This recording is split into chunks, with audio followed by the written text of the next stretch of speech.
I'm here, y'all. Do you hear me? Do you understand what's going on? I don't think y'all know what's about to happen. I don't think y'all get it. I don't think y'all understand. Today we have a special guest. A special guest, a Flint native. A man that has been all over the planet. A man that has been teaching people how to get themselves right. A man that has been filming things from all over and making sure that documentaries are put in effect.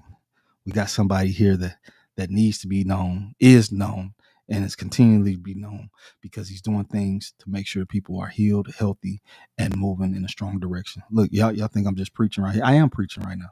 I am, whatever you want to call it. I'm teaching, preaching, but I'm bringing the prophet on. The prophet, he about to come on. Y'all don't understand. Look, this is an out of the mud exclusive. This man has been healing people from every. Look, some of y'all probably had some stuff that the doctor told you just go and just go.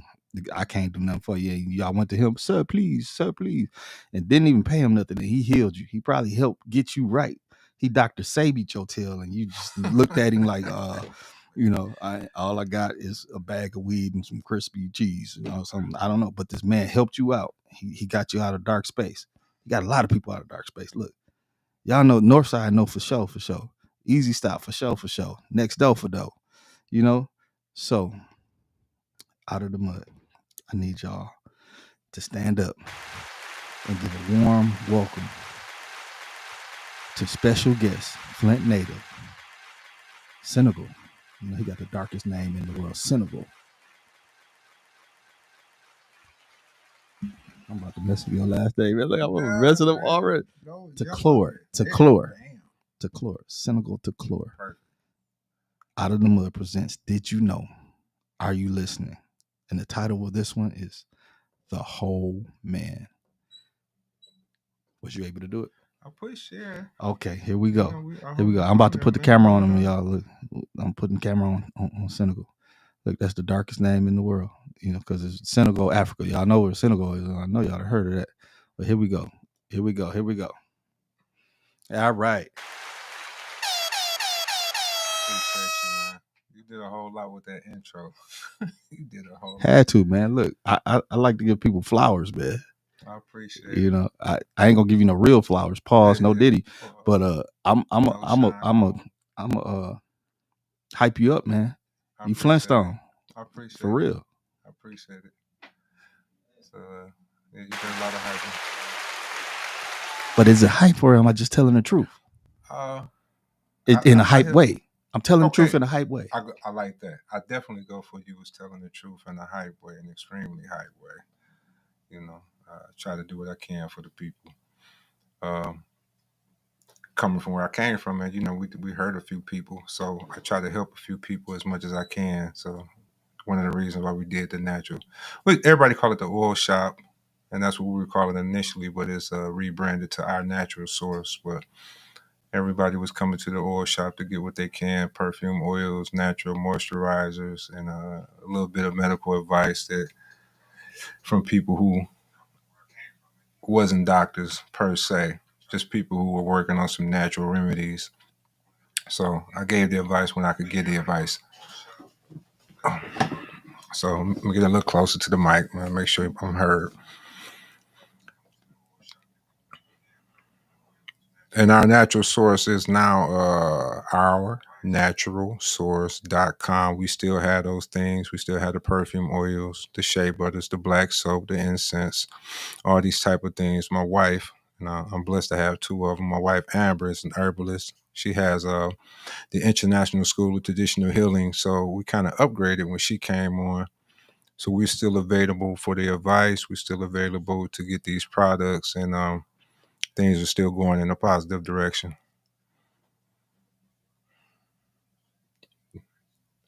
You want me to keep on? So look, this is what I want to talk about. First of all, I want to give you some flowers, man. George, you're doing a lot, man. I see you often. I kind of breeze through it like I do everybody else. Check out and see if the people's still around, and I appreciate your work. I appreciate your grind. I appreciate your sincerity. I appreciate that. Your flowers are due just like I appreciate you gave me mine. I had to return that. I also brought you a bag of coffee, the Sister Tour coffee. We'll get more into that a little bit later. But I Okay, I brought you a appreciate gift. it. Thank I you. brought you a gift as well from the Sister Tour. So back to the natural source right quick. We still had a website. We were down here on Saginaw, where you said next to Easy Stop. Same place where we had the water machine across the street. Right. We'll get more into that as well. And when COVID hit, like it messed up everybody. It kind of took a chunk out of us. Right. Had to close the water machine down. We were blessed to be able to pass out some free water. And shout out to everybody who helped with that. Shout out to Sister Tori. Shout out Latoya Ruby Frazier. She was detrimental in making that happen. All right. So shout out Latoya Moses West, the inventor of the atmospheric water generator. Met him in Puerto Rico doing some grassroots work after Hurricane Maria. So we want to shout out all those people, and as the brother said, give them their flowers now. Period. And hopefully we working on a few things right now to maybe we'll get back to bringing another water machine here to Flint, or to be here permanent. You know, my goal is still initially was like I want 10 of them here. But if I can get one on each side of town, man, my family, my wife, the Sister Tour, Latoya is still on the team, or we're on her team. It's more like we're on her team, man. She's a powerful woman. And we're working towards that. We just got a few different things going on right now. And that building is closed, but the business that never stopped. We kind of expanded, opened up a shop in Atlanta. And now we back and forth to Traverse City and Flint. Closed that shop in Atlanta when we went to Traverse City. So we up there in Traverse City roasting coffee beans because we have the Sister Tour coffee brand now as well. So we're still doing some good things. And I came to talk about something that's tied to that, but it's a little bit more closer to what we're dealing with on the So regular. before you go there, I got a couple questions. You mind if I ask a couple questions? Please. Nothing heavy. I ain't gonna do. So when it comes to the healing and everything, what got you into that? Couple things. One of the most important things of it was I got 14 years in prison. I earned it. I earned more than that. Okay. I was blessed to just have that. Okay. Right. So, I could be in there not coming home. Right. We And welcome home. Right. So I appreciate it. And during that time, actually, when they was putting the handcuffs on me, man, I was sitting there thinking, I have to come home better than what I'm going in. Like that was literally my thought while he was pushing me on the car. I was going, I can do better than that. Like I'm tripping, you know. But that wasn't my first time in trouble. That was just the time that I knew, like, you're going to sit down for this one. Wow. You're going to sit down, like, yeah. It's like you knew. Oh, yeah. You're sitting down for this one. I was like, okay. And I accepted that because I knew what I was doing. I wasn't lying to myself about it. And I knew I was going to get more time because I didn't give up the guy I was with. Gotcha. Like I was with him. You know what I mean? He got away. So I knew they were going to it was going to hit me in the head. Right. So, and I wanted to be better. I come from a bloodline. My mom is Mary Williams, man. I come from a cold bloodline. I have no business being in no mess. I should be helping people. And now you said, for those that don't know your mother's pedigree, my mother's Mary Williams, Mary Alice Williams, a renowned hairstylist, used to connected with Uncle Larry, beauty all over. She had the Mary Williams School of Cosmetology. Okay. Yeah, that's what she's been having her own salon since the 60s. Wow. And my mom, I believe, have a 6th grade education. And your mom's still here. And my mom is still here. She was at the salon today getting her little afro picked out by Mary Cole. Shout out Mary Cole. Okay. She take care of my mom and she come pick her up. She go do her hair and nails and stuff, and she bring her back home. Gotcha. So mama is still around. It's catching up to her now, but mama's like 87, I think. Okay. And had an awesome life. So we don't get sad about that. My mom had an awesome life, and she showed me a lot and was an awesome example. Like me.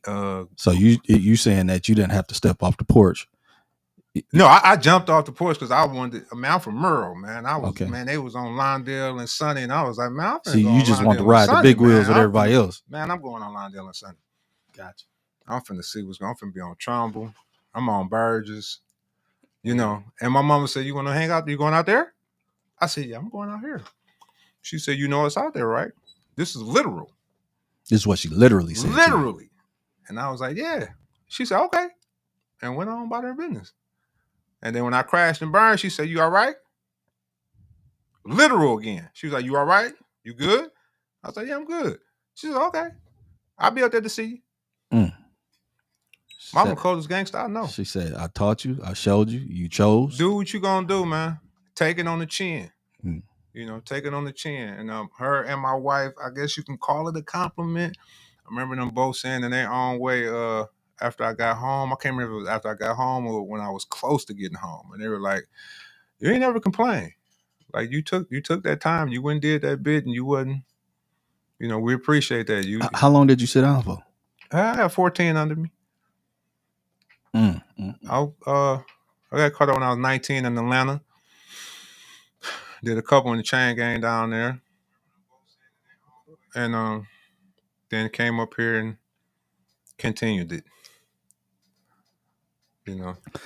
But Yeah. mentioning it only because of how it changed me and Right, because the original question is what got you into right. the That, healing. that's the point. Not to highlight like I'm some rough and tough dude. Well, You hold know. up, man. Senegal, we on out of the mud. Yeah. This ain't nothing clean about this. Everybody done came out of something on this. I was in the So mud. this Yeah, is brother. look, the people that are founders of this and are owners of this have got out the mud. You know, you got me, George of Grundy II, then you had James Mayfield, the greatest Mayfield, and you had Larry Lott. Now I know you know one or two of those names out there, and you know we all come from Bro, a space. Hey, I need to see them. I think I know both of them cats. You probably do. I think I know both of them cats. Yeah. Know of and been familiar with, But yeah, so this Flint, man, this real. We, right. It's our propaganda and it's Right. our direction, right? Because it's our story. Well, I'm certified. How about that? That's why you here, because you got it out the mud. Yeah, absolutely. I earned it. So I pondered. I want to do better, man. Because even in my foolishness, like I couldn't say like, man, I didn't know what was going. I knew exactly what was going on. It was a lot of times when I was like, I don't have no. Most of the time, I was like, I don't have no business doing this, and I was in the middle of it and uncomfortable because that's how much I knew I shouldn't have been doing what I was doing. I'd be uncomfortable, but I'm holding firm because I said I'm gonna jump off the porch. I'm out in these streets, man. So I'm here now. I'm in the streets, and plus I had a little peer pressure. Like I actually, it comes out in my art when I do certain things. I was literally in a position to where I was getting pushed in the street. Like I wasn't trying to see the street. I was just being around it. And like my favorite cousins, they're not my cousin, man. Cheese and D Small from Selby. These my brothers, right? Right. D Small gone but not forgotten. Cheese still over there. These are my brothers, and we used to stay in the same house. And coming up, I would go over there. I'm from Merle. Right. And I stay right by that little borderline, man, Stewart Street. So you go right. across Stewart, you're in Selby. Yeah, Selby wasn't nothing to be playing with, man. At That's all. the island, man. Them boys weren't playing with you. They was a beast unto themselves. Yeah, man. Man, they rough, man. It's an island for real. Like them boys had their own slang. They something different over there. Yeah. Man. And it's still like that. So I used to go over there and I don't know, 13 or something like that. When we get around that age, guys over there started asking me like, man, what you gonna do? You being down with us? And I was like, what you talking about? And they're like, man, you gotta choose. And I'm like, man, ain't nobody. I'm like, nah, I'm from Merle. I ain't in nothing. I'm just from Merle though. And it got to the point to where I started being, having to watch myself because they were really getting serious about it, man. So I tried to avoid it as much as possible, but then it got to the point to where I literally had to make a decision. And instead of making a decision that, or one that Mary Williams would be more proud of, I chose to jump off the porch. And I chose to get in the streets. And then I chose, if I'm going to be in the streets, I'm going to be a real G about it. So I want to be a leader in it. And I want to be well respected in it. So I continued that route until I crashed and burned. Wait, we have a Louis Legacy. my brother, the realest, and then said Merle Hood, and then folks up, folks down era. Yeah. Louis Shout out. legacy. Yeah. But keep on going. So you got through that. And this is one thing my old man taught me. And so whatever decisions I made or make, they mine. And they mine. He said peer pressure doesn't exist. He used to discipline me about peer pressure. Yeah. See, this is what peer pressure gets you. You like this? So this peer pressure, you listen to what they say, this is what you're getting. Yep. So I'm getting discipline or whoopings off of peer pressure. So my decisions was my decisions when I made my decisions. So I was just blessed enough to not get entangled in different things when I call myself trying to do what I wasn't taught to do. Yeah. Yeah. So I understand that to a point. And for me, I was in Atlanta. Yeah. And when I knew that when I knew that I was upside down, inside out, and I needed to go sit down, I'm in a club in Atlanta before they shut down all them clubs in Buckhead, where have about 40 clubs everywhere all over. I'm in a club, dude taller than you. I'm standing on the doggone table to Tupac up here throwing Midwest or the W up and down in his face, looking like I'm doing something crazy because I'm with some dudes from Saginaw, from Pontiac, Detroit, and all of it. And I'm just, I'm like, everybody went their own direction after the club. So I'm thinking to myself, I ain't scared of nothing, but I'm saying if I was in Flint, I would be in somebody's trunk right now because I moved unnecessarily. That's something that, why would I move like that? And especially when I'm going to be by myself when I leave. So from that point, I girded up my own situation and said, look, you got to get it together because ain't none of the big homies that you understood or taught you anything teach you this. Your daddy didn't teach you this, most definitely. Ain't nobody gonna come save you when somebody come get you. Yeah. So I had to straighten my even though it was nobody had to tell me nothing. Yeah. That's the day I straightened myself up. Man, good for you. Like, I love to hear cat didn't have to crash and burn like I did and many of us did to pull their bootstraps up. Like, that's the dopest to me. I got a couple of people around. Man, shout out Sadiq. Sadiq from Atlanta, man. His brother got the car lot, car monopoly. He was in them streets. He is in Egypt with a wife and 2 babies right now, man. This is my man. This is my little bro. He didn't have to crash and burn. He just got to the point like, you know what? This is some garbage. And 180. And didn't look back. Yeah. I kept getting out. See, you was following. You got the warnings. You get the touch. Like, hey, hey, I get in the touch and I got a shove, then a shot, and then the stab, and I was still like, all right, I'm back out here. So you let me out. I'm in it, So he was like, okay, I got something else for you. Yeah. And set me down. And then being set down, my brain cleared up a little bit. And then you get to ponder. People in the dark, people that go to the joint and get religious. Well, I don't care what you claim. If it make you better, I'm with you. Peace, shot. Good job, right? And they talk about people. You go to get locked up, and then you want to get Negro. If I don't get right now, gotta get something. What are you talking about? Yeah, like that's so ignorant to me, man. Right? But cats who's in the street for real, we don't slow down until we get in there. I'm on 10 all the time. I was on 10 all the time, brother. I wake up looking for it. So when I got in there, I sat down and it was a different things slowed down and I got to ponder everything I was doing. I got to think about the life and all the times I could have been dead, even with all the homies being killed next to me. It didn't mean nothing, man. I still wasn't thinking about it like that. All I was thinking about was like some get back. But when I got in there, I got to think a lot like, bro, you can die and that's gonna be it. You're gonna wake up being judged for a bunch of cats that don't even care nothing about you for real. There go the cold piece right there. Most of them cats don't care nothing about you for real. You tell them Ox said it. They be acting. They gonna leave you hanging. They ain't gonna come see you. If they come see you, usually for some self-gratification, to be able to say they came to see you, not because they care for real. My children don't know my homies.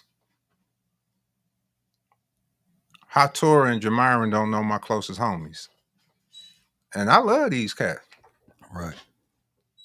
But how my babies that I had before I went in don't know y'all? Man, you better hold on to your family first. And them cats who proved it to you. I'm blessed to have a couple of ones around that prove some stuff, but usually that ain't that. We just day ones because we grew up together. Right. Right? And we get warnings from people all the time that you shouldn't be messing with them like that. You better quit messing with them suckers like that, man. You know, and this made me think of something. This is a K-Mile and Gemini in them case. Okay. Right? And I'm using them because Snoop, I think Snoop got out on bail. Shout out to K Miles and Gemini. Shout out K-Mile, Gemini, Snoop. And I'm referencing this for a reason. And it's only because I was talking about this about 2 days ago. Because Gemini got on my wife's timeline, like his song popping, right? So she was like, Gemini, doing it. And that's why we started talking about him. I started talking about Snoop, and it made me think about it right now. Okay. So, and it ties into this. Now Snoop is on bail, and I don't know, we were riding around, and he had Deneen, I think her name was Deneen or Denise, pregnant. And she had that baby either right before he got sentenced or right after he got sentenced, whatever, right? But I remember checking on her after he was gone a few times, you know, stopping by there, checking on her. And, you know, she hit me with, I remember this, bro. And I'm probably like 18, 17? I don't know, but 18 maybe? Okay. And she was like, you know, she said, you the only one that ain't tried. And I'm like, what you talking about? She said, you the only one that ain't tried. I done some foul stuff, bro. I done messed up a bunch. You know, we can use some examples of me or where I messed up. But I'm talking about this right here to like, them don't be your homies for real, man. Not most of them. They don't care about you for real, man. Not most of them. And how many examples y'all got anyway of cats coming home telling you that same thing, but you still latch to these people? Ain't no real street code no more. Y'all hang with the cats who be telling the most. Y'all love them because they got a big bag. So that's all that matters if you got a bag. What I look like being loyal to that, man? I got some babies and grandbabies. My mama's still here. They need me. I'm loyal to that. I'm loyal to the people who's sick and want to get some help. I'm that loyal part, to that. That's where we still trying to go. What got you started in that? So that going back to that, it made me be like, I got other stuff to do. Okay. Like I don't need to open the liquor store. So did the journey start while you were sitting down, or did the journey started once you when got out? he caught me? So the journey started when I wasn't in the car yet, and I was changing my thinking. When he was this is not an exaggeration. Gotcha. This is not for the little radio joint right here. My brain started changing when he was pushing. He was pushing me up against the car to open the car door. And I remember that's what I was thinking. I was like, man, I can't. Literal. It's important. I say literal because like I'm not making up. I remember this stuff because I think about it all the time. I was like, I can't come home the same way I'm going in. Right. I was just like, and I remember kind of looking like this. I was just like, all right. That's how I was feeling. I was like, all right. Knowing I'm finna get busted in the head, but I was just like, all right, I got it. I'm on it. Say next mission. I'm on it. Yeah. Still here. I'm cool. Because some homies that Juan ain't here no more. It's my best friend, Juan Duncan. Shout out JD, Myrtle Hood, Trumbull Street. My man's in them. Taught me a lot. He ain't here no more. He didn't get the 180. I don't know where he was at in his life when they took him out of here, man, but I'm still here. Yeah. Even when I was facing that time, I was still here, though. You still in there. You out here messing. You still here, bro. Right. Don't die bold. Don't die bold. I don't think you want to wake up on the other side dying on something bold. Don't die with your bad out weighing your good. Man, these little 70 years you might get a test. A test. It's only a test. This your permit, man. This is a test.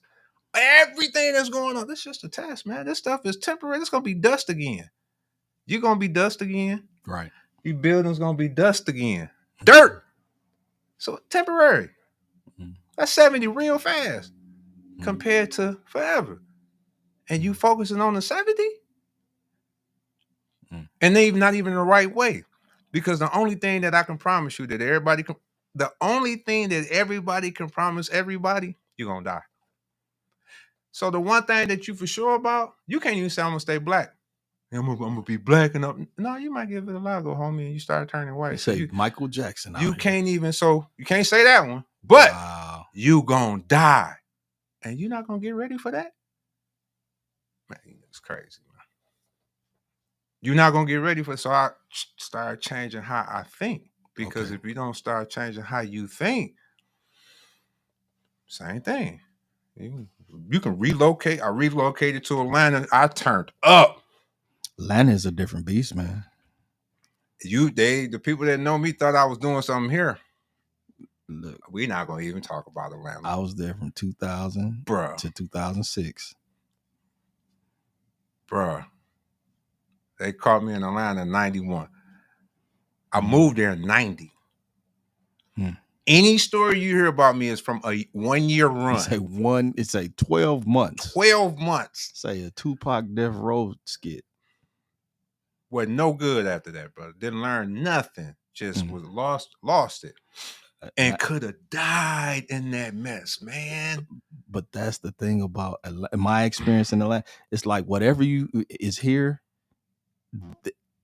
like there's no border in Atlanta. Mental border, physical border, economic border. What you trying to do? It's just opportunity. You say opportunity. What do you mean? Trying to do? What? And folks don't understand the pressure that you are coming from up under and getting into. This is the land of milk, and y'all crazy because I'm about to get it. It was too much going on, man. I'm 18. I stay Midtown. I stay across the street from Grady High School. I stay right there where the Freaknik at, bro. Like you can just sit on the back of my truck. I'm 18, man. I'm coming from Merle going to that. And I had a bag of money, man. I didn't step off the porch until I went to Atlanta. And so was different. My people here that was out here, they's like, this ain't for you. This ain't for you. Kept me off the porch. Kept me on the porch. Yeah. And I get down there and I already knew how to be invisible. Yeah. Because stay out the way. If you ain't in it, stay out the way. Yeah. So, just watch my back type stuff. So I'm there and I'm like, it's different, man. This is that's kind of my can't reaction. Be real. It was like I kind of was like, this can't be real. What? And my brother took me to 2 spots. Shout out my brother, my big brother Poochie, Mary's oldest boy, Poochie, man. Poochie took me to Paradise City and the AU Center, down there enrolling in Morehouse. He took me there in Paradise City and told me to drop him off at work.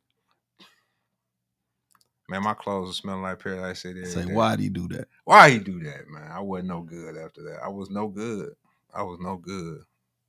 But all of that shaped me. I got to see it. I got to experience it. And the creator didn't take me, right? So I use all of that. I'm good in all the hoods. And I can talk to the real street cats because they be like, nah, he was for real. And then they'll listen to me, well, man, and I can give some advice now, and they ain't looking at me like, man, this lane don't know nothing. Right. So I try to use it the best way that I can. And I always think about it like, I needed somebody like me. Like that's the best. I needed somebody like me to be cool with me. Something like I am now. Okay. And I'm still working on it. And I still got a bunch of flaws. I'm just better at hiding it. Quit exposing your crap, thinking that that's some gangster stuff. Hide that crap. So I'm good at hiding now, and I'm working on it. And I'm peeling off that crap layer at a time, right? But if I had somebody like me around more, I would have been open more. Okay. Because I'd have been like, oh man, that's so and so, man. What you say? Get out the street, man. I'm gonna get out the streets, but you can get on me, and I'm gonna listen more because you was in the streets for real. Right. You went to prison. You held firm. Right.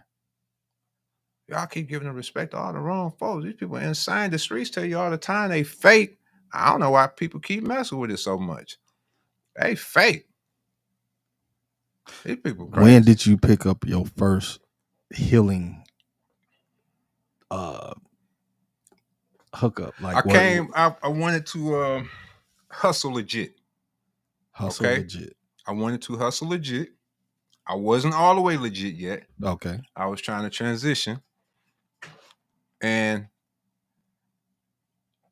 I think I was remembering oils from it when we was incarcerated. You couldn't get oils. Like I came in to where they had stopped. I think you used to get them, but only certain people would have. Like I got some oil. Okay. You going on visit, and I was just like, man, the oil game is that. But then I talked to a couple people when I got home who hustle oils. So I'm assuming that you converted to Islam while you were in and sitting down. I was Muslim before that. Only thing I was doing before I went in was not eating pork. Okay. I'm with everything else. Oh wow. I'm not offering salad. I'm just not eating pork. And I remember having over a couple of homies' house, we'd be talking and stuff. I remember the conversations. I think about the conversation we used to be having. We thought we was having some deep conversations with 40s all around and dookie bras all around and dope and guns and we having a deep conversation, so-called full of knowledge. And it was like, and I didn't even know how crazy that was until I got to sit down and my head cleared up a little bit. And then I started going, man, that's goofy. That's some of the most goofy stuff in the world. All that poison around you talking deep. You oily coming to me trying to break something down. Off the jungle juice, man. Trying to break. Man, that's insane. From a person who was insane.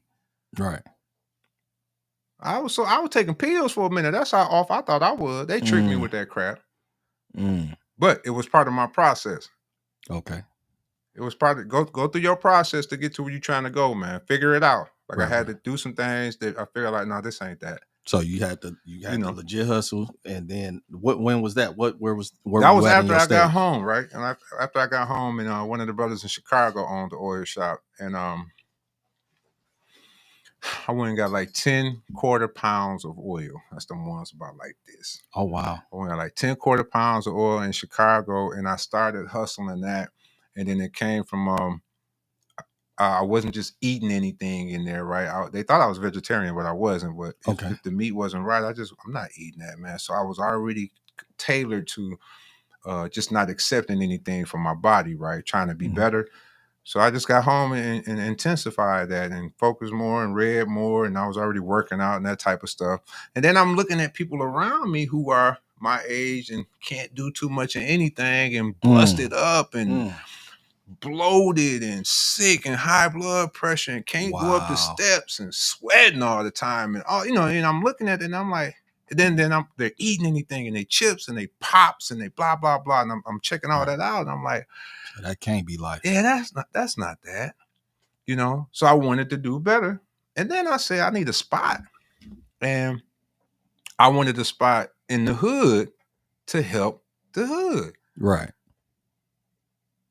That's dope. I need, if you're gonna help the people that's sick, you need to be where the people sick at. Be where the people at. Not like I'm talking some type of savior or anything, but like the little bit that I know, I want to share with my people, man. Right. That's about where I be. The little bit that I know now, I'm still just trying to share with my people, man. I'm gonna slide a hood movie into something when I make it, right? But my hood movie gonna be made a certain type of way because this how my brain works. Right. I'm a hood movie fan. Love the ones that everybody be doing. But whenever I do one, because I got something in the words that I'm tinkering with, it's gonna be done a little different way just because of my experiences, man. Okay. Right? I remember I was messing with Zoo from JMP and thinking about buying JMP way back, and I remember sitting in there. He was like, man, check the numbers out, man. Sit in here for a month. And this was way back. He was like sitting here and I'm behind, and I was messing around downtown at the other store. And I remember doing that little process. I was like, I don't need to help bring liquor stores to the hood. No, not at all. That's where I'm at. I'm gonna help do a liquor store. I do better doing some food. So Okay. it tied in everything. Like I want to do better all around with everything that I'm doing. So if I'm gonna hustle, I need to hustle good. Even while you might not have stopped this over here, but try to hide this over here more, and then work on stopping this over here and establish this over here, and show this more, and be known for this more, and keep pushing that, and learn more about this. So it was that process because I wasn't all the way clean when I started, man. Mm-hmm. I wasn't. People thought I was. Mm-hmm. Man, please let Timbo's come into town if you want to. What you want for them? Let somebody want to throw me 100 if you want to. I need that. Then I'm gonna go and do this. Not knowing, like, bro, that's not how you supposed to operate. You supposed to fight through the struggle. But that sounds so difficult, fighting through the struggle. So where do you, if you don't take the opportunity, then how you gonna make it through? Study history. Study history. The best of men, as they were going making a change, when that test came, because remember, this whole thing just a test. Okay. Like the whole thing is just a test. So when you going through your process, you think the test, that's when they coming. Let me see if you for real. Mm-hmm. They was coming up to the oil shop still when I was up there. Well, whole ones trying to hand them to me. Mm. At the oil shop that everybody knew about. And I'm in there like, I had one in my hand one time. Like, Allegedly. So, you know, all of this is, I'm a filmmaker. The tests come when you trying to be right, man. So you don't get to be like, nah, you know, it's kind of hard right now. Yeah, it's hard right now. But surely with the struggle come ease. So when it's hard like that, you bite down. Bite down. Think about your family more. Think about your babies more, man. I used to be on my bunk. Once again, this is literal. I used to be on my bunk crying about I can't wait to be able to play with some babies. Pause. Not like that. I can't wait to have children in the house getting on my nerves. Shout out Zari, Sir, DJ, and Yusuf. Elijah and Aiden. Getting on my nerves. You couldn't wait to be a father. I couldn't wait. I was already a father. I couldn't wait to be a father, though. Right. You was a dad. You just need to be a father. No, I was a sperm donor. Gotcha. I hadn't done nothing. Shout out my mama, Diane, Tommy. They was watching Torah. Shout out Jamarian's mama. Kim had him, Junior. I wasn't doing nothing. I was with them cats, man. I was with them same cats who they don't know. So I want to help the people as much as I can, man. I want to be a better example. I want to give you some positive stuff. Now, what's some of the most miraculous things that you've seen when it comes to healing, when it comes to people just changing their life and like diabetes or syphilis, herpes, or AIDS, or that Dr. CB type stuff, Sadie's type stuff? Well, first of all, you can get rid of anything you got. The body heals itself. Okay. You cut yourself and the body heals itself, right? You got to give it the right thing.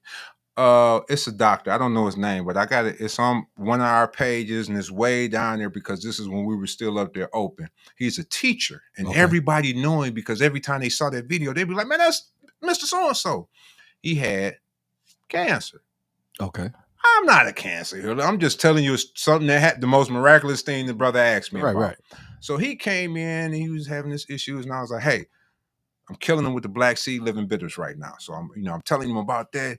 I was like, all the herbs in it. They got black seed. I'm running my thing down. I said, man, try this and just see what it do for you, right? So black seed living bitters. He got on it. He stayed on it. He came in there. He said, "Hey, man, my doctor asked me what I've been doing. Ain't no traces of it no more." And I was like, "What?" And he was like, I said, "Man, put that on camera for me." Like that was like one of the coldest. It's another one when I think they came when Amber was up there initially, and her daughter, her skin soap is messing her. Like her skin was bad. It's been like that her whole life. She was probably somewhere around 5, 6, 7. The doctors is going through everything. Blah blah blah. Asking her what soap she using, what moisturizer you using. Gave her the raw black soap. Man, the raw black soap cleared her up. They came back up. The doctor came up. Her doctor. Ask like, what y'all? What is where y'all get doing? that? Where y'all get that stuff? Like, why y'all trying to put me out of business? And came up and got some black soap. Wow, that's crazy. Came up and got some black soap, and that's just the short version of the story, right? But those like two of the first things that stick out to me. But it's too many people, but on the Black Seed Living Bitters, that was talking about their blood pressure and how they, the Black Seed Living Bitters, assist your body wherever your body lacking it. So I know of black seed oil and black cumin seed. What's the difference between that and black seed living oil, bitters? Yeah, the black seed oil is the uncut. Okay, that's that thing uncut. It's like it's. But what's the extra with the living bitters? It has I think 24 different herbs added to it. Gotcha. Right. So it is on top of the black seed oil. Right. And it helps the body wherever the body lacking. Now, I didn't know this initially. Okay. And I was confused because people, say, I give it to you. And people will come back the next day or next week and be like, yo, man, I worked 2 12-hour shifts and went home and did this and that. I was, boom, right? And then like the next person to come a couple weeks later, he'll be like, yeah, man, I got slept like a baby and blue. And I was like, yeah, so he had all the energy. And then this one would be like, man, I did this, and it was all over the place, right? Mm-hmm. And then I researched some more, and I was like, it's helping them where they need the help at. To get in where it fit in. Natural. Black Seed Living Bitters is the coldest piece that I've come across that, as far as my people who I've been passing it out to, or selling out when it's passing it out. And we started $2 Tuesdays in there at the oil shop where you can come get you a shot of Black Seed Living Bitters for $2. We got it. Like people was on it. Like it was a thing, man, because they were like, I noticed a difference. Right. People would come by and bust the door open. Yo, them bitters? I'm on my way to work, but them bitters? And I was just like, yeah. Okay. I'm like, yeah. So that's like one of the most. And you still keep that in stock? Yeah, you can't not have bitters, man. Like can't not have bitters. No, that's not. And Tonka Ali, horny goat honey. Wait, what? Yeah, Tonka Ali. Tonka Ali. Horny goat honey. Honey. That's my other one that's up there, and that's a natural assistant for your circulation. So that's when you don't need them pills. That's hey, don't you play with me, girl. Here I come. I got video testimonies for that because I keep doing that because I don't want to be like the guy trying to sell it. I need the people, and I got older and younger. I did that on purpose too. Just to right. And it's not nothing that you get stuck on. It's not nothing that you have to take. Like so, it's a honey. It's a honey with some stuff in it. Natural. Good gracious. And it's a honey. Come in a pound bottle. So the horny seed, horny goat. What is it? It's a horny goat seed. Is it a plant or what? What is a horny goat? It's an herb, right? Tonka Ali herbs. Tonka Ali, but the horny goat is a herb too, right? I took the horny goat as just a slang name they had for it. I never looked up horny goat. Yeah. See, I didn't got too far with nothing. Once I started pushing that, it took off so fast. Yeah. It was just like, oh, I had no idea. Hey man, I had no idea. Well, it sounded like they just put dynamite mixed with nuclear mixed with. They did something. Boom. And man, I'm gonna research it. Now that you said that, like, let me go look up horny goat. I assumed that was a nickname of it. Like I really did, right? And I had a big motorcycle dude, man. I don't know how much he weighed, but he's like 6'4" and he big. And I got him on the horny goat. He got a high pitched voice. He would be so disappointed. He'll bust the door open and he'll look on the shelf. He'd be like, "Oh man." And I'd be like, man, I ordered it, bro. It's coming. He'd be like, "Oh man, you ain't." He'd be disappointed, like, "Oh," like he had company coming over that night or something, right? It was working for the people, man. So the Tonka Ali is all natural, man. And people got you going out here buying the drug dealers want you to buy the dope. Nah, I used to get the shea butter and the raw black soap from you. That's what I was consistently getting. Those are the things. And I would get some of the oils, the staples. Yeah. And black seed oil. I didn't get the bitters though. Yeah, the bitters. They wasn't there initially. I think my wholesaler introduced me to them. Toothpaste. Yeah, people That's like one of the last things that people get on to is like the toothpaste. It's something I Yeah. think about. Then I'll be like, hey, what type of toothpaste you using? They be like, oh, I use the so. So I'll be like, go read the ingredients. Why is you sticking all that stuff in your mouth? Mhm. Go read the ingredients on your soap. Why is you look up? You will not even look up all the ingredients on your soap. It's too much crap. You'd be like, man, I'm not even finna. But you sitting up there going, rubbing it on your skin. Yeah. Putting all that engine oil on your skin. Man, Diclofenac. What? Brother, I don't even know. Yeah, it's my man over the big thing mixing chemicals in there. Put some of that in there too. Yeah, put some of that in there right there. Yeah, they don't care. Just put it in there. They not gonna look it up. All right. Put the information in the book. They're not gonna look it up. Cause you had Google on your phone. Right. And you still doing the same thing. Now, what happened that we crossed paths today? What was going on? That was a Healing Ourselves. Shout out title track. Wifey is on the board. Amber, wifey too. She's on the board of title track, and that's Healing Ourselves. I can't call it the retreat because the first one was a retreat. It was a 3-day thing, right? And the Healing Ourselves, I don't want to go down that line because that's her area of control. But what they're doing in there is let me read the. Yeah, break it down for us. Wait, let me. Yeah, because I think it's hold on, where I'm at. Say Tevin Campbell this thing and break it down. I just want to read the flyer because I'm like, the way they wrote it on there, I wouldn't have to be fumbling around trying to explain it to you, you know. And I'm not gonna be on it long. I'm what I would be on long. Well, I ain't gonna say long. What I go in depth in is with the documentary and those things. Oh, I don't even see it. Let me go to title track. Y'all bear with me. It's worth it. So, like, if somebody, do you keep stuff on you? So, like, if somebody wanted to meet up with you right now and get something, when I be in Flint, man, keep looking it up while you talking about it. Oh yeah, I got this in the trunk. You can pull up downtown right now, and you can get you some oil. I got the exclusives with me. I got the imported joints that I brought back from Massa, Egypt. I brought them. They're in the car right now. It costs a little bit more than the usual, but they them ones. Now, what's that oil that come from that rare tree? Oud. The oud, yeah. I got like the trees almost 3 extinct. or 4 different ouds in the car. Okay. Right? Yeah.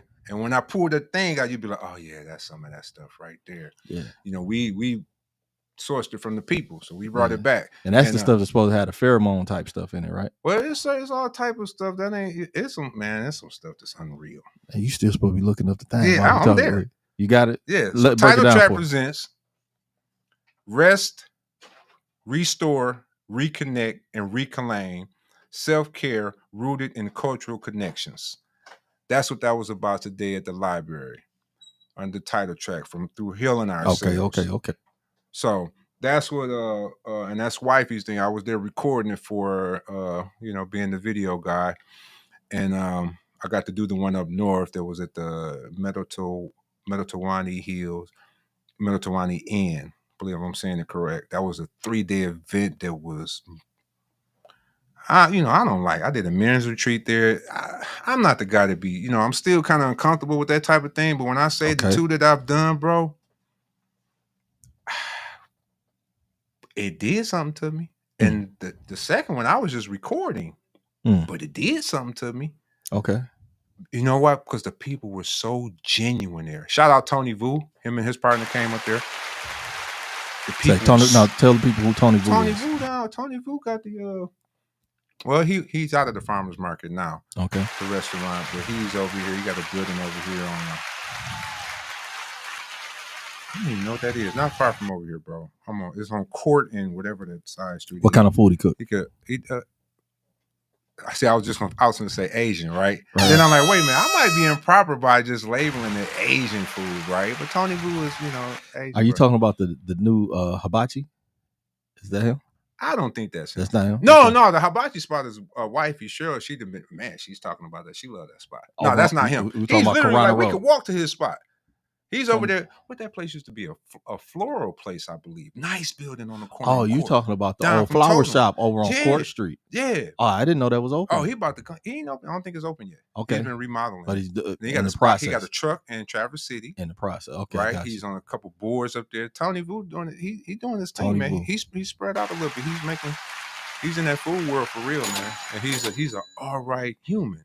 From what I know of. And you said he was there at the retreat. He was there and he was opening up. Like I made a 3.5 hour piece off of the 3 days of footage, man. I couldn't cut it down. It was just like ended up being 3.5 hours. So what is that going to turn into? Like a documentary? Or it's going to no. That's Title Track actually paid me for that, and I did that for them, and they're going to piece it out this year, is my understanding, because that was the end of last year, and they're going to probably put it on their social media and on their websites and just kind of piecing it all together, passing it out to the people, not in one lump like that. Right, because it was just a bunch of different speakers, so they'll probably take a speaker and take a piece of that, and then they take that type of thing. So they're not going to just do the lump.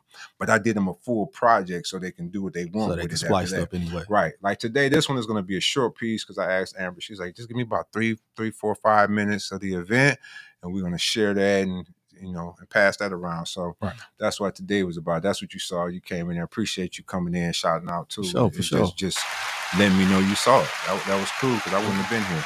I didn't see you. I was the only reason why I walked in. Yeah, I was zoned out. I didn't see you. Yeah. I wouldn't even know. So I appreciate it. And I didn't know this. So I appreciate that because I'm like, bro, I got to bring the girls back down here. Amber and Shay got to go. I got to bring the sister tour down here, man. Look, if Amber comes, she's going to have to perform. Amber, I need to hear some loudmouth. I might talk to her. I need to hear some loudmouth. I can talk. I need her to do something specifically, exclusively for Out of the Mud. Yeah, I got you. I got you. I'll buy her ice cream. Come and rep. Look. So yeah, I'll make sure we make that happen. We won't take long with it. We'll make sure we get it done. Look, soon. Shout out Amber Hassan. Y'all come here, do the thing, and you can record so y'all can do y'all stuff too. Oh, absolutely. And look, I want y'all to come do a tiny desk. Look, I'm about to ask. Come and do a tiny desk. Let's set the whole thing up. We got the best background in the city right here.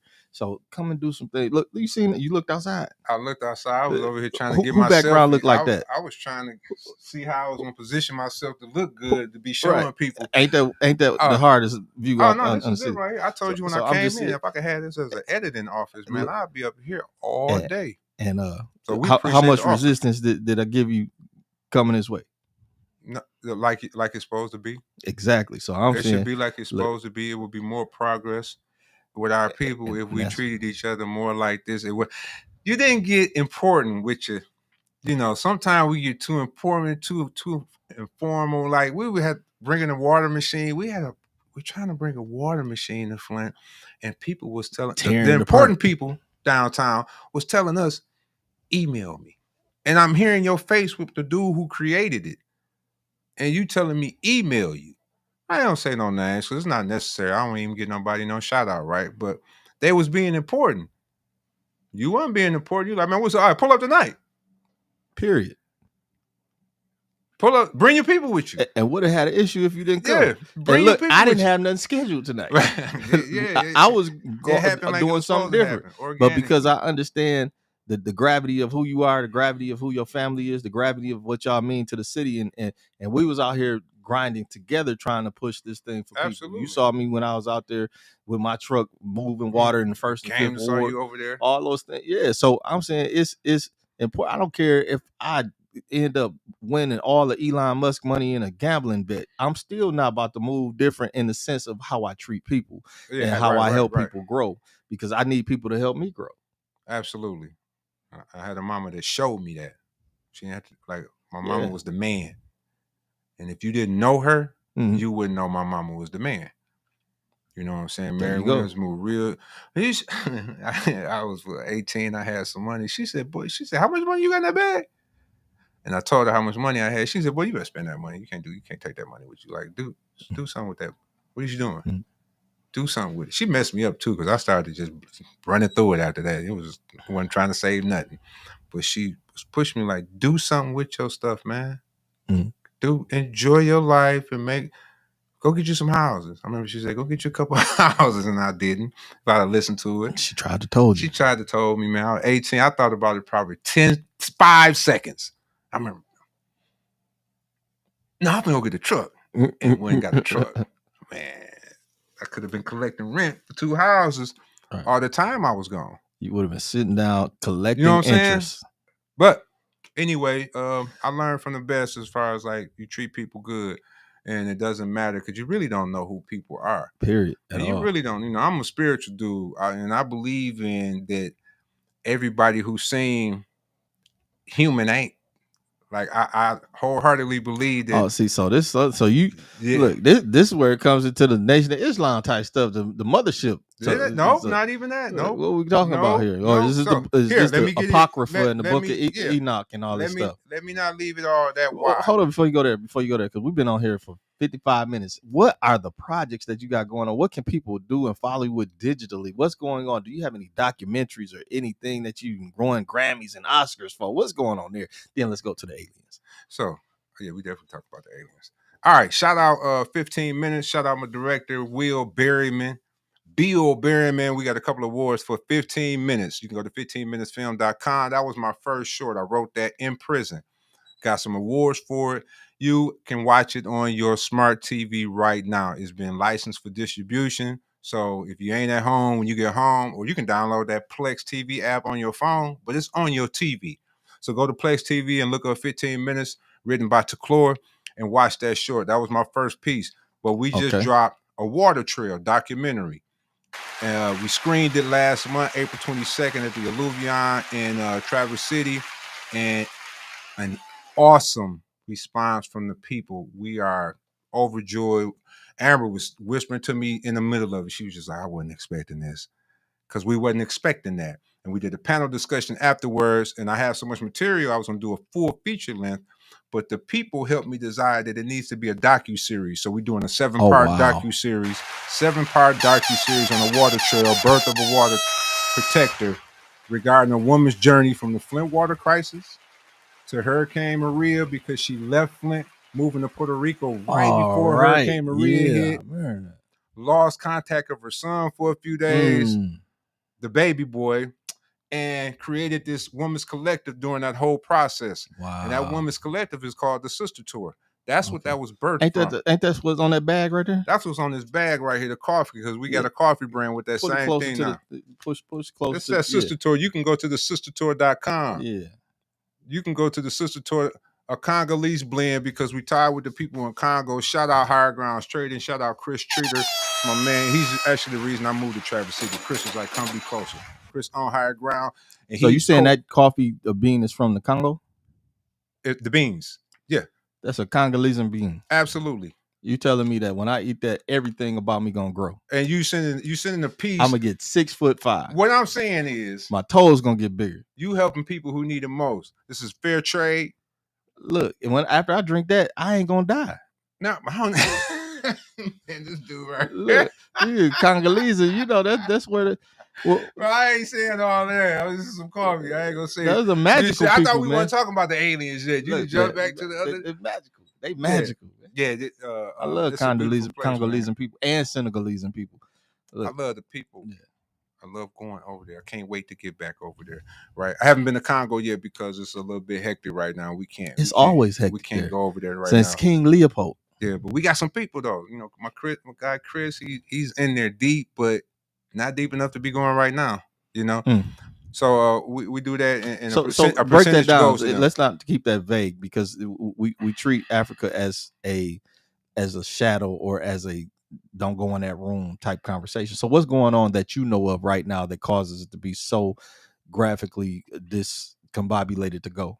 This what I'm gonna say in regards to that, and I won't even go too far on it, but I'm gonna say this though. If you research most of the civil wars and the things that happen in these nations, these countries, it's going to go back to some outside influence who puppet master that. And we are the #1 people who be doing it. For we as who? America. Okay, so America. You're talking about America. As an empire. I'm giving a big thing for people. I made it general. I'm giving you enough. Okay. And if you know anything about history, you keep seeing stuff like Afghanistan and research where the Taliban came from and who set them up. The CIA. Like, just research some stuff, and then it'll keep coming back to us. All these places over here, all this, the worst of the worst things be happening, and then when you research it, you be like, man, that came right back over here. Right. So that's all I say with that, man. We don't want to get too specific. It's crazy over there. It's a bunch of civil stuff that's going on that I wholeheartedly believe don't need to be going on. Because when you look at these places, man, and see the minerals, the valuables that are in these places, the cobalt and the then you'll start things of going. that nature, yeah. It's not even hard to connect. That's my thing. Plus, you got a whole computer in your hand. All right. It's a whole computer in your hand. You just take a little bit of time and start connecting some dots and just understand the world a little bit different. It'll help you move a little bit different. And then it'll make it harder for them people just to feed anything to you. They'll feed anything. It's a bunch of stuff. I don't even want to start going down the line. It's a bunch of stuff that the majority of people believe that happened over here that they blame on other people. And it'll be like, bro, are you looking at the footage? Like, this ain't even good work. There's a bunch of things over here that happen like that. So what I do is focus on me, making me better, and then helping whoever wants to be helped that's around me, because that's what you're supposed to do. That's what kills all of that. If I create a circle, or if I help create a circle of people who are trying to know some real stuff and do some real things, you can't penetrate it. And then it'll start getting bigger and bigger. And because you helping your cousin now, then your cousin's gonna be helping, and this is gonna get bigger and bigger. And before you know it, Flint will be a smooth spot. You know where that concept was also used too. That circle concept of like-minded people. Black Panthers did a cold piece. No, it was called the Klan. Man, the Klan is something different. That's what it means. Circle of brothers. Why are they not a terrorist group again? Because they run the country. They own. Oh, okay. I was just making sure. Look, so they still not a terrorist. Yeah, all right. No, like it's like you in your own house and you call yourself, no, it's my house. I'm who I say I am. Not a problem. So and this is my construct of everything. So like I'm here, born, raised here. My information and knowledge is from here. Do I agree with everything about it? Nope. Am I a patriot? Yes. I served in the military. Don't mean I have to agree with everything. And it also means that I've given the blood I need to in order to have my own voice, my own right to think the way I need to. Our system is a horse system. Sleeps with everybody. And anybody, any kind of like our system is a big giant Diddy party. So we man, that's perfect. That's perfect. We every and anybody that we perfect. Can, and it's like, oh, and the Epstein y'all upstanding Muslims. Oh, okay, we got pictures of you. We got these of you. Oh, y'all upstanding Christians. Oh, we got stuff with you too. Oh, okay, you believe in this? Oh, wow. It's one guy they say they couldn't get nothing on. I have to shout him out because you on point now. Well, the only person I know of in the American Black community was Malcolm X. Man, they was like, man, this dude, we ain't got nothing. But I'm saying in a global sense, bad as nation, bad. So we redoing it right now. Man. So now that the structure is back in which it was created, and we have the current administration we have, we went back over there and made those agreements that could be made in a nasty, slutty way. Like, yeah, you know how we get down. You know how we get down. Hold on, you know how we get down. Wait, hold on. Wait, you at the party like 50 years ago? You know how we get down. What you talking about? Now you know who I am. The whole ain't nobody been able to put me in jail. I don't care what felonies are. What are you talking about? I am the Diddy president. What is you talking about? You can't stop me. Can't stop, won't stop. Oh, so you saying you want to get off the petrodollar? You want to get off the petrodollar? Watch this. Look at this picture. Do you remember this? Oh yeah, right. Yeah, remember that? Sign the paper. Right. Sign the paper. Oh, you think we don't know what you was talking about last night? Hey, NSA. Oh, right. Yeah. Right. Okay, sign the paper. Now tie that back to really working on yourself, really struggling when you get tested and not doing it, fighting through in that and holding on and going down this right path, right? And then nobody have no stuff on you like that when you're doing that. And you can make some power moves. And when they come to you, they be like, man, we ain't got nothing on, bro. But going back to Detroit Red, Detroit Red. Malcolm X. Malik El-Haj Shabazz. We still call him Malcolm X. I got a problem with that because I slip and do it all the time too. That man said his name is Malik El-Haj Shabazz. Malik El-Haj Shabazz. El-Haj Shabazz. That's that man's name.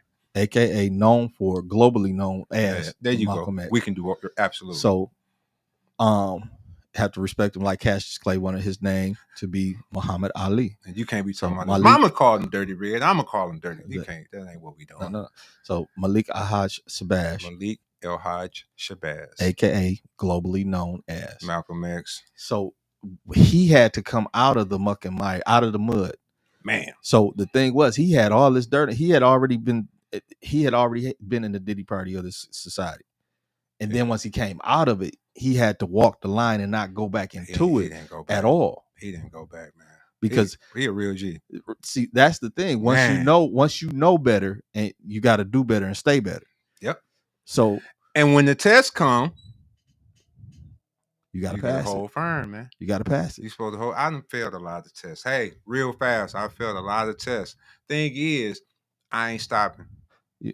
Thing is, ain't nothing gonna happen to make me be like, you know what? Back to Big I, back to Big T. I'm back on Lindale and Sonny. I'm back with the. Not at all. Nah, that's not gonna happen. We're gonna keep fighting. We're gonna struggle through all the tests because it's part of the process, man. Part of the process is you will be tested. Surely with the struggle come ease. That's what it's translated as in the Quran, man. Surely with the struggle come ease. You will struggle. It will get greater. It's gonna be smoother. It's gonna get easier. I was drinking 2 years. Hey, ask Cheryl, crying sometimes because I was hating drinking. I wanted to stop so bad, but I couldn't stop drinking yet. I never thought I was gonna stop drinking, bro. I fought through that, but I wanted it and I kept staying on it and I kept fighting it and blah, blah, blah, blah. I fell off a couple times after stopping, but I got back on it and blah, blah, blah. You're going to hit that wall, fight it again. You're gonna bust your face, get your butt up and go through that. I don't care, man, whatever. Now, is alcohol halal? Absolutely. Khamr, man. That's the jungle juice. Why they call it spirits? Break it down. It ain't right, bro. Anything that Khamr is haram. Intoxicants, anything that takes the mind from its original state is an intoxicant. Okay. It's haram.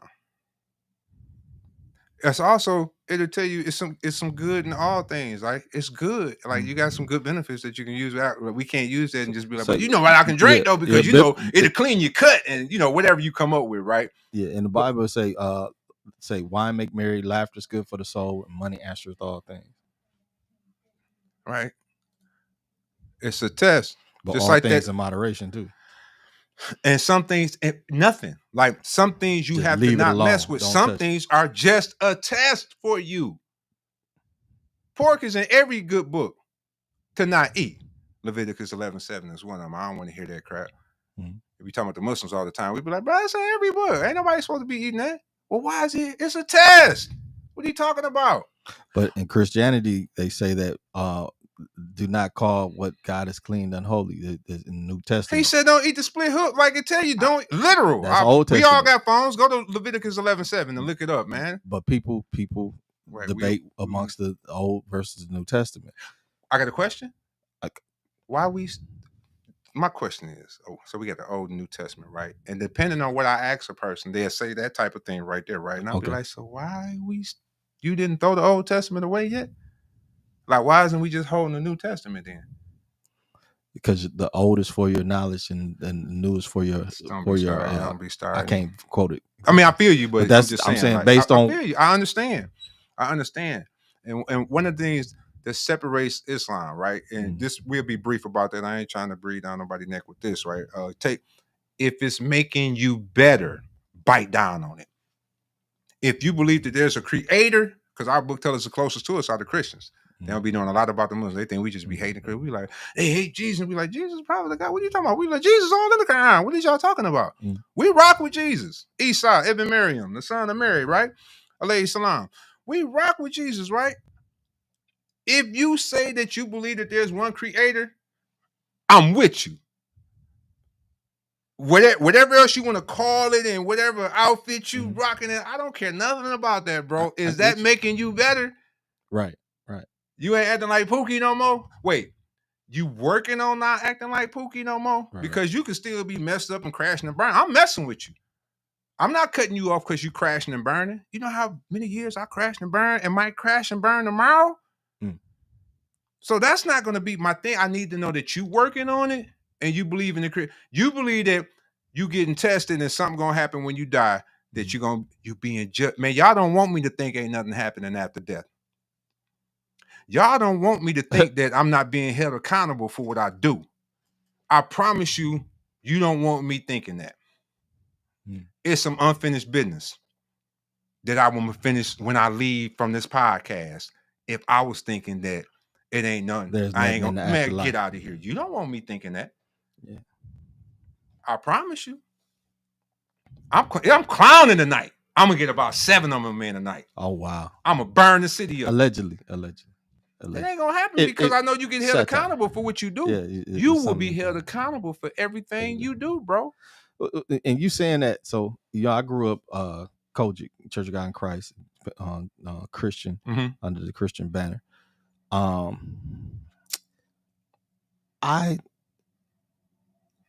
really have an issue with the Abrahamic constructs, because Abraham, to me, regardless of how people look at it, he wasn't cool, because the way that he did Hagar. Your side of the family, right? Yeah, based on what his wife, who was creating a problem in the house, told him to do, and said, just do it.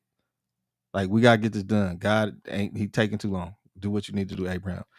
Sarah, could you hold up? No, I ain't holding up for nothing. Go get that chick and do what you need to do, because I need this promise to happen.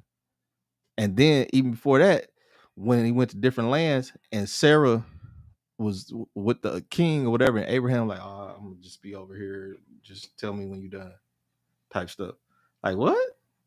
Okay. Like, I understand you trying to survive and things like that, but it's some stuff that I ain't about to be no cockle for nobody. Okay. So those kind of things caused me to be like, seriously? And then Jacob and Esau. So if we looking at it correctly, Jacob stole a birthright. He stole it.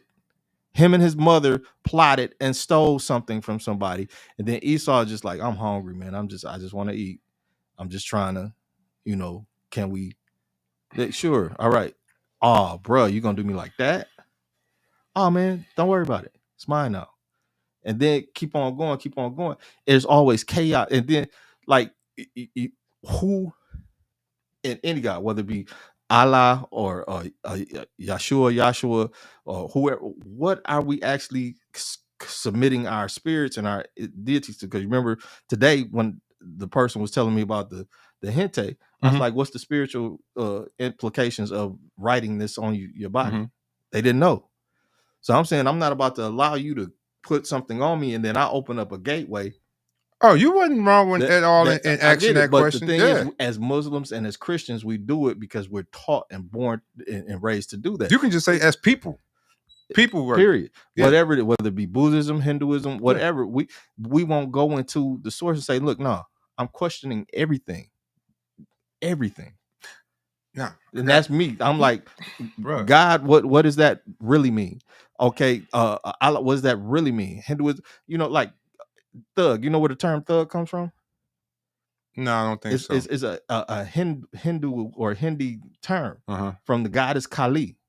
She had thuggies or like Ronin warriors in a sense that rock for her. So it's an Indian term that was given to black men. It's not even our language, not even our culture, not even given, or did we just take it? It was given. We'll grab something in a minute. We grabbed it because it was given. It was put into our popular culture for us to take it and run with it, not understanding the spiritual implications of these things.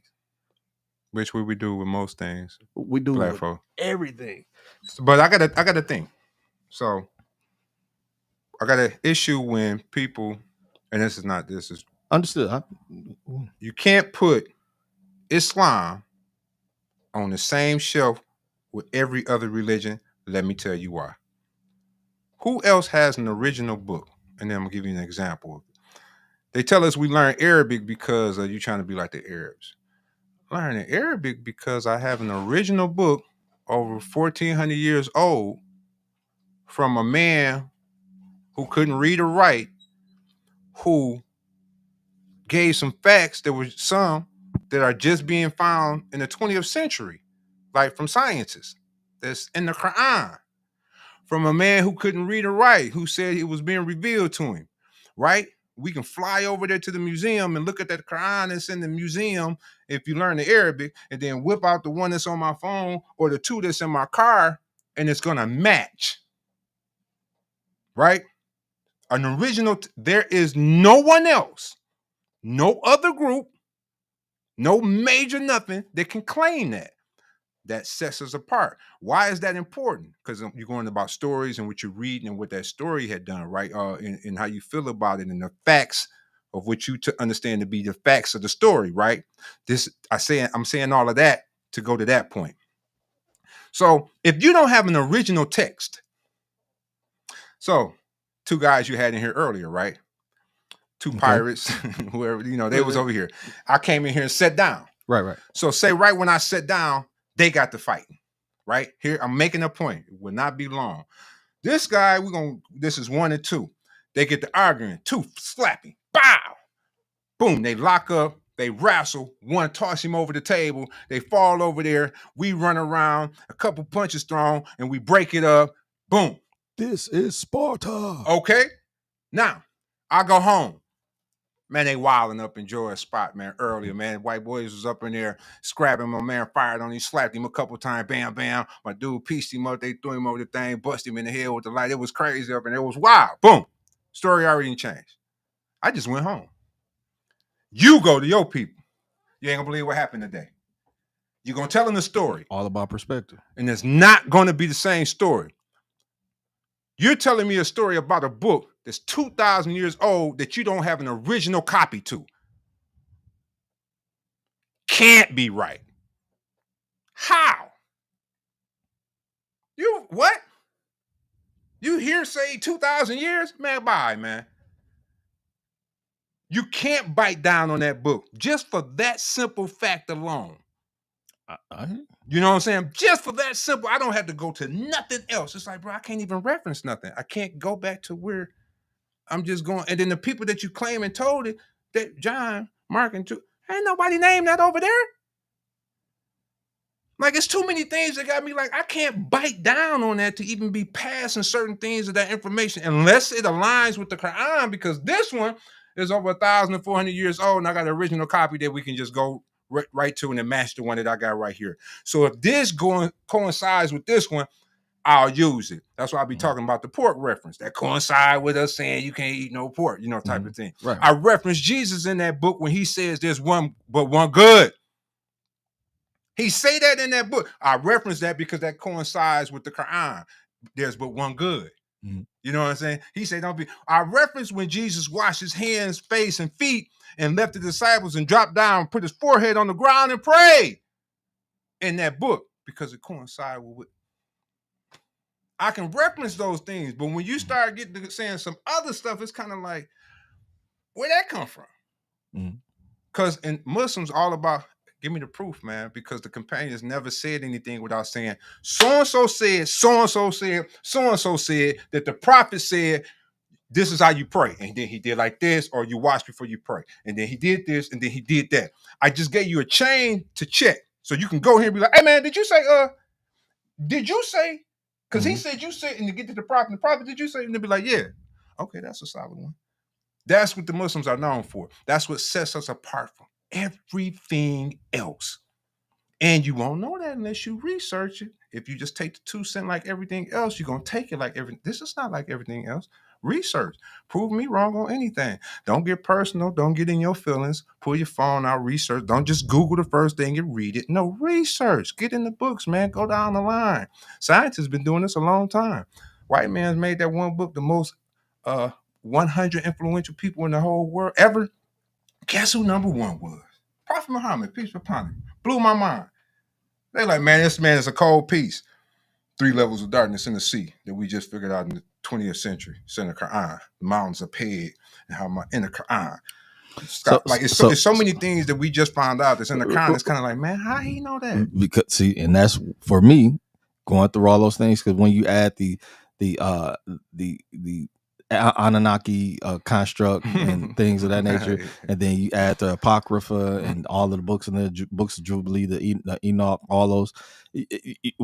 You talk about the Nordic constructs and all these different things from different all over the globe, including the Hindu, including the Confucius, Buddhism, all this other stuff. There's never, for me and what I've seen, even when you talk about like O'Shea or Obey and there's no completion. There's always question, always shadow. There's nothing. Life is complete and it's absolute. You know what it is, and you know it's going to end. You just don't know what's in the middle of it. When it comes to spirituality or religion, you hope that you go to eternity and something that's great. You hope that you can come back as a butterfly or whatever it is that you believe in in your I know what extension. you mean by that. So for me, it's like I question it all, because what you're telling me, y'all gods and y'all this, that, and the third, but y'all fighting like we do. You telling me you doing this and y'all don't have? Don't say that, huh? Just to be clear, I don't claim to be no god. No. I'm talking about the religions. The no, text, I had to be. The books. I had to say that. Though, not saying you yourself. I know somebody took it like. That's no. I'm talking about the books. I'm talking about the things that we follow as humanity, as the 8 billion people supposedly that we are on this planet, and whatever we believe. But you do that believe we in follow. the creator. I believe in the creator. Batting 1,000. That's it. I believe in the creator. 1,000, man. But when you separate and you said put no other gods before me, then who's the other gods? What's going on? People put gods before God all the time. I get that. Yeah, but like they do it. She but worshiping so baby many girl of down them. here. You go into different countries, you got thousands of gods. Egyptology, you got hundreds of gods. You got different deities and different scopes. So for me, I'm gonna slow down right now. I believe in the creator, and that creator, we're gonna have to have a conversation amongst the spirit and the body and the flesh that you gave me, because I'm not about to just go out here and just blindly believe something so some other man could tell me what to do, and he ain't even got the right.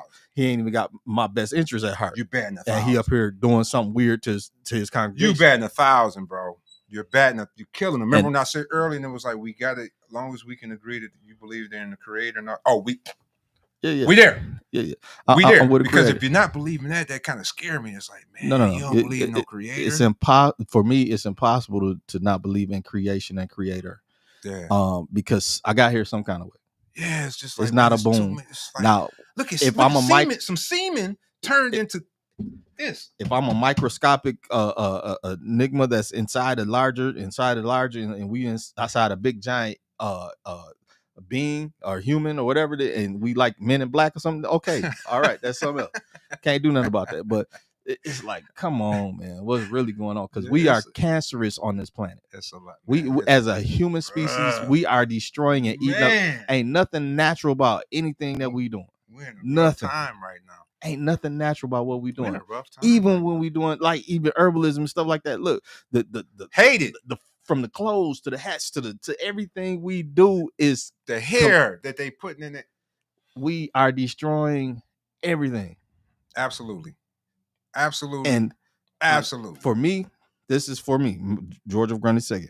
Until people reconcile the Black culture, whether it be African American, Caribbean, South American, or whatever that came with the transatlantic construct and with the destruction of Africa in itself, when you talk about King Leopold, until that truth has been brought to head, then humanity is never going to be right. It's always going to be a lie on top of a lie on top of a war to hide a lie. There's so many lies where I'm still trying to never get I so don't know stuff, bro. They did such a cold piece with lying to us. Like, just period. It was like masterful. Everything. Like masterful. It's so much energy put into changing what really happened. Masterful. So I'm just like, wow, because the more you, man, I start understanding this, the more you know you don't know. Right. Like, that thing is so heavy because I only know a little bit. And that little bit I know got me going like, man, wait a minute. Okay, wait a minute. Right. And wait. You know, every time I'm going through something, I get to a wait. So what's the saying? As above and below. As below. My saying is as above is all below. Because misdirection is the key to what this society or humanity, period, has been known for. Misdirection. We're going to give you a temple. We're going to give you a site. We're going to give you a grave. We're going to give you something to look at, to stare at. But all the while we're getting the minerals from up under you. All the while we have did this right here. All the while we done this right here. And then y'all want to know about Tartaria, or you want to know about Antarctica and the beyond the wall. You want to know about the Anunnaki and Nubaru and all these different things. We're going to give you all these different things, and you don't really understand the concept of that. It's always been here. We just keep on crushing it into dust. Man, the Antarctica thing is a whole nother, right here in our face. I saw an old map, and I was like, wait a minute. It made me go, wait a minute. It was like, see the animals on the other side of it? I was like, bro, wait, how old is this map? There's some stuff that I don't want to know. Well, there's some stuff that you it's impossible. It's impossible not to be connected, because we're interconnected with everything. Is if we put ourselves in that space. So some things come. I do believe that some things come only through sacrifice or through prayer and fasting. So you have to pray for the right thing and fast for the right thing, and have a open mind beyond absolutely that spot in which you've been programmed. Bro. You batting 1,000, man. You killing them right now. You know, well, hopefully they don't kill me. That show. Hey, if I get killed, I want to get killed for the right. Cause see, I could have got killed for that garbage I was on. So I'm all me and my man. I'm gonna shout out Jay Splee because he's one of the coldest MCs I know, and we was writing some music in the joint. We did an album from the joint on the sneak tip. Shout out Muskegon. Shout out MCL Level 3. We did the album, and some of the stuff we were saying, he was like, man, we saying too much. I said, and I'm cracking jokes. I'm like, they gonna kill us. We gonna get out there and blow up, and they gonna kill us, right? He was like, man, they gonna kill us so fast. And I thought about it, and I was just like, oh, well, if I'm gonna get killed, though, man, let me get killed for the right. Like, if I'm getting took, let me get, not because I'm up to JMP slanging dope, but because see, they not scared of no Negroes. See, I learned this in prison. This is one of the coldest lessons I learned in prison, bro. After my second year, they pulled me in the deputy warden pulled me in Lapeer and told me about some kites some people had rode on me and what I was supposed to finna do. Not gonna get real specific. And I was just like, bro, I don't move like that. They got police standing around in there. I'm like, I'm so confused, right? And I was like, I don't get on like that. He was like, yeah, we know. And I said, matter of fact, why don't you ask your police about me? He said, we did. We know. They say you all right. And I said, well, what are you talking? He said, but we got all this paperwork right here. Now I said, well, why don't you ask somebody else? And he was like, yeah, we did. He said, but you're too influential. The line he told me after telling me I'm not any trouble was I'm too influential. I was 21 or 22. And they rotated me every year after that, the rest of my bit. I think I got about 19 joints under my belt out of them years. They moved me a lot. And because in my file it said not troublemaker. Afraid of influence. So what they fear is somebody trying to be right and just working on being right and willing to teach the people around them and be like, bro, cut that bull crap out. Because I'm the one that be like, that you my mans or you not my mans. I'm gonna be like, bro, that's whack. You wrong as hell. Give my man his stuff back, bro. You got 2 for 3. Pay him. Don't buffalo him because he's soft. Pay that man his stuff. You whack as hell for that. To me, that's cowardly. That's whack. I ain't buffaloing nobody out of their stuff, man. I ain't taking we ain't doing none of that. Just do good business. And then what you gonna gun my man? You gun my man down. But soon as the police came, you laid your gun down. It was one little bitty old white officer dude that pulled up on you, gangster, and you put your gun down. Programmed. So I ain't with that. I'm with telling you like, hey, let's do it better. And if we gonna wild out, we're gonna wild out for the right. But that shows that a lot of us are programmed to fear freedom. Oh, absolutely. And the freedom that I'm talking about is mental freedom. You chained up. Look, I know that the stuff that I said, it sounds like heresy to many people. Like he's going to hell just because he has the thought. Oh yeah, yeah. So you telling me just because I question, I'm going to hell? So I'm not going to be afraid of hell, because before I transition to wherever, me and whoever the creator is, whatever the creator is, however the creator is, we're going to have an understanding, because the creator is the creator. And you don't know me. It's like I go to the doctor and you tell me what's wrong with me. I just went to the doctor. How you going to tell me what's wrong with me when the doctor just told me? The creator's going to tell me, and it's telling me and taking me. Look, and I'll put it like this. I was told some things spiritually in my body, and I'm not a chase after this. And I did those things. Mm-hmm. Didn't know why, but it was like a huge urge. Yeah. I did it. Did what it said. And things have transpired from those things. So I'm saying I'm connected. Yeah. I'm with you on that. And a week or so, stuff may happen. So, man, somebody said blah, blah, blah, or this or that and happened, da, da, da. And I was 2 minutes away, or I went the other direction, or it just didn't happen, or money came out of nowhere and I didn't know where it came from. Absolutely. I bear witness to it. The creator does what the creator needs, but I also tell the creator, look, don't give me no stuff that if you ain't gonna give me the full story. Tell me everything I need to know, or give me direction so I can get the information properly. I don't want no extra puzzle to another puzzle to another door to another puzzle to a door to a puzzle to a door. Leave me alone. If you're gonna do that, leave me alone. Yeah, but you talk as if a person listen long enough, right, or allow you to talk as if you've been pondering it, bro. Like, some people are parrots.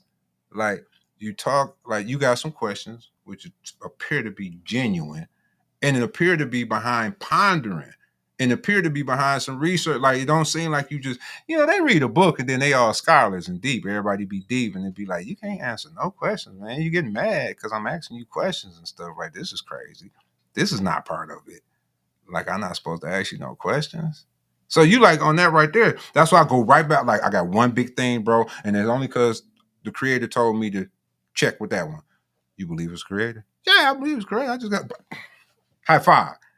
Okay, we can keep. Yeah, what else you on? Oh, that's how you think. Now I'm like, okay, I see where you at. Oh, I think I know why you like that. Now I'm there with you on that one. I wonder why you think that about that. See, I can do all of that now because you believe it's a creator. Because other than that, I'm like, man, how can you not believe?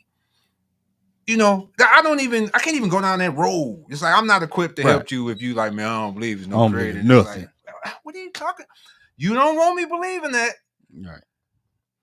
Right. Because, you're supposed to be doing it. Man, I'm out here, bro. If that's your true belief, then anarchy is everything you love. It's off and popping. I am doing everything. Because nothing matters. Tonight, we doing everything every day. Because nothing matters. Soon as we get out here, be like, yup, so get your gun, you got some drugs, get drugs, gun, girls.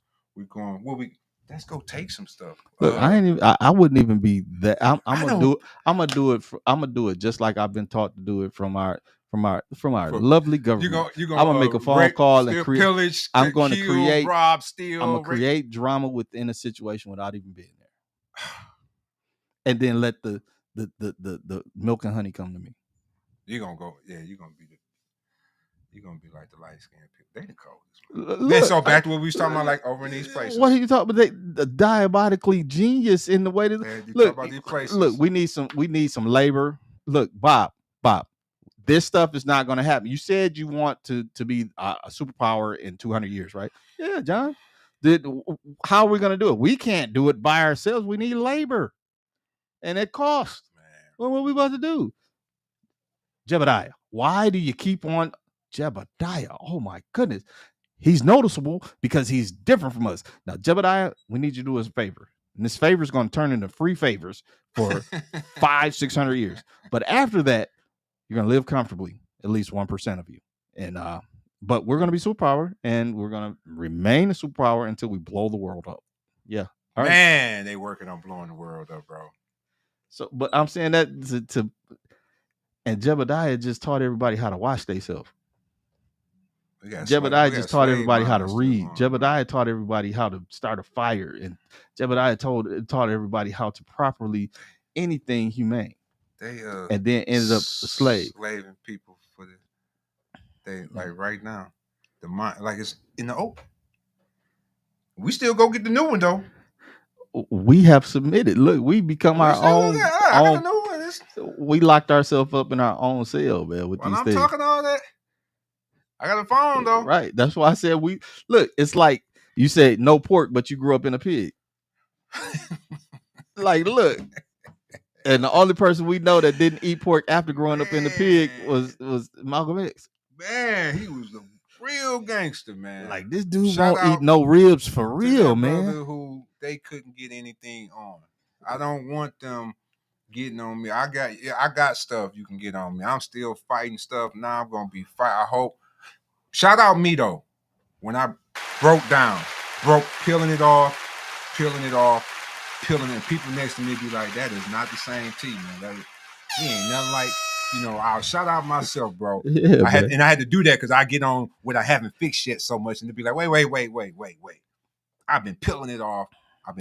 Shout out to the people who've been peeling it off and keep peeling it off and be holding on, and it be hard sometimes.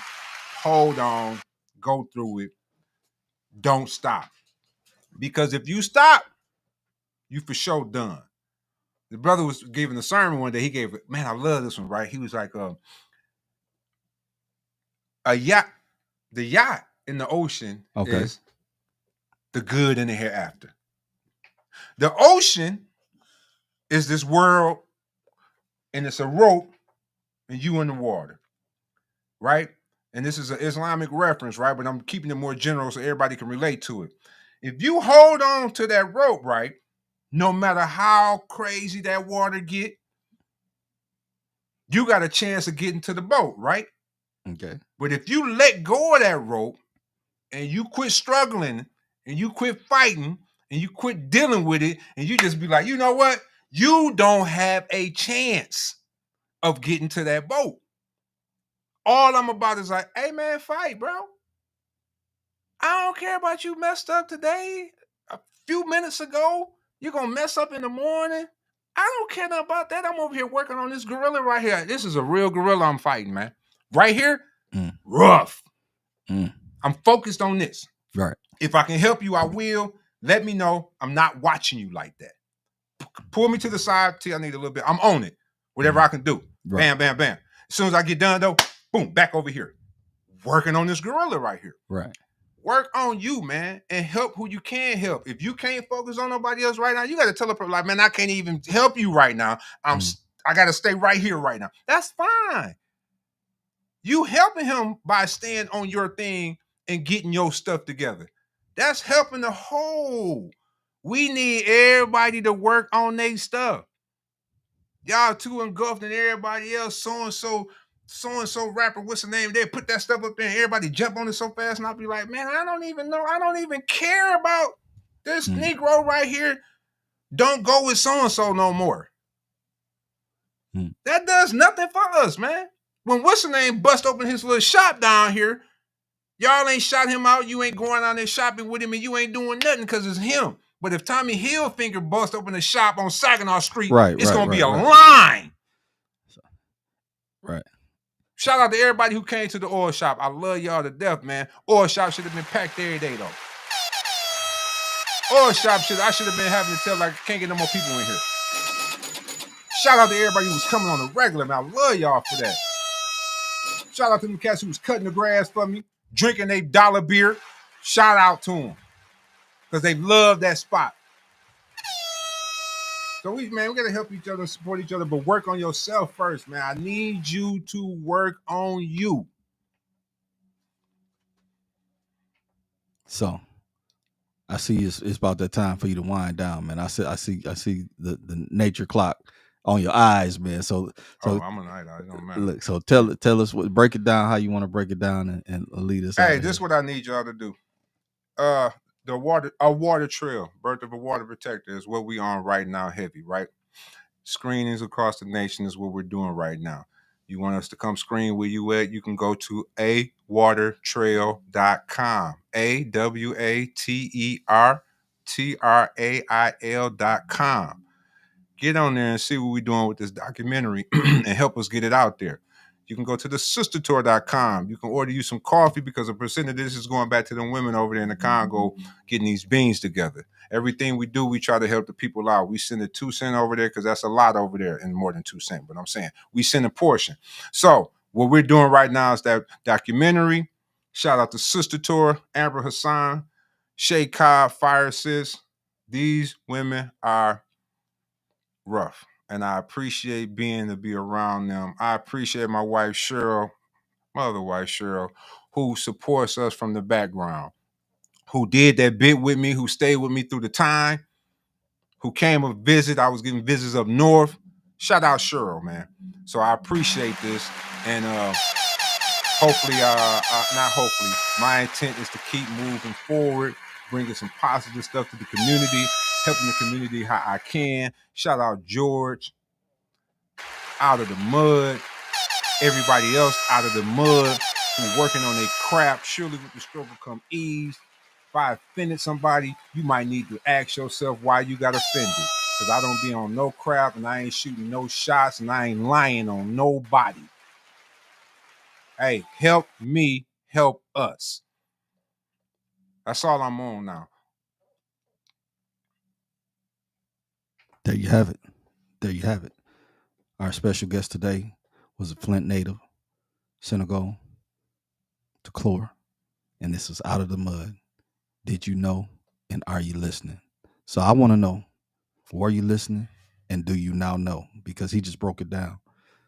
The title of this was The Whole Man. He went through a whole cycle of where he was and where he is now and what he's still working on. A whole man. This man has come from out of the mud for real. He's come from the depths, and now he's walking on water. Look, and these things you shall do also, greater things. And what is he out here doing? He's out here giving to the community. He's out here telling folks what they can do to live. He's out here giving people the opportunity to get longevity in life. He's out here making sure that women are protected and covered. He's out here making sure that the memories will last forever, because he's filming those things and he's putting out there in the community what you can do and showing you, look, just because this don't mean you can't do that. Just because this don't mean you can't do that. And you put in there whatever you want to. But if you get off of your tail and get out your mental space and stop letting your enemy be your worst enemy,